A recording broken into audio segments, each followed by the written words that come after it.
দেশের বিরাজমান পরিস্থিতিতে বেনাপোল পেট্রাপোল সীমান্তের ইমিগ্রেশন দিয়ে সব ধরনের পাসপোর্ট যাত্রী যাতায়াত অনেকটা স্বাভাবিক হয়ে এসেছে।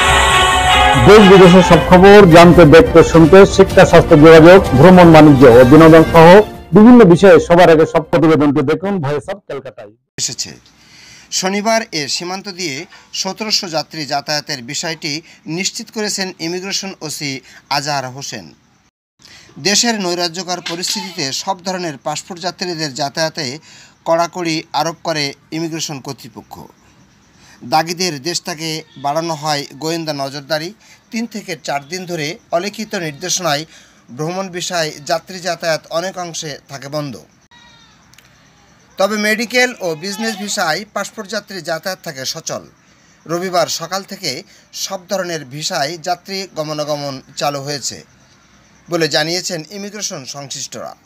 ট্যুরিস্ট ভিসায় যাত্রী যাতায়াতের কোনো সমস্যা নেই বলে জানান ইমিগ্রেশন ওসি আজহারুল ইসলাম।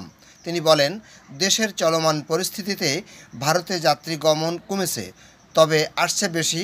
ভারতীয় পেট্রাপোল ইমিগ্রেশনে সব ধরনের যাত্রী গমনাগমনে কোনো বাধা নেই। বেনাপোল ইমিগ্রেশন দিয়েও সব ধরনের যাত্রী যাতায়াত করছে বলে জানান তিনি। ভিউয়ার্স, আমাদের ভিডিওটি আপনি লাইক, কমেন্টস করবেন, জানাবেন আপনার মতামত এবং শেয়ার করে অন্যকে দেখার সুযোগ করে নিন সাবস্ক্রাইব। ভালো থাকবেন সবাই। দেশ বিদেশের সব খবর জানতে, দেখতে, শুনতে শিক্ষা, স্বাস্থ্য, যোগাযোগ, ভ্রমণ, বাণিজ্য ও বিনোদন সহ বিভিন্ন বিষয়ে সবার আগে সব প্রতিবেদনটি দেখুন ভয়েস অফ কলকাতায়।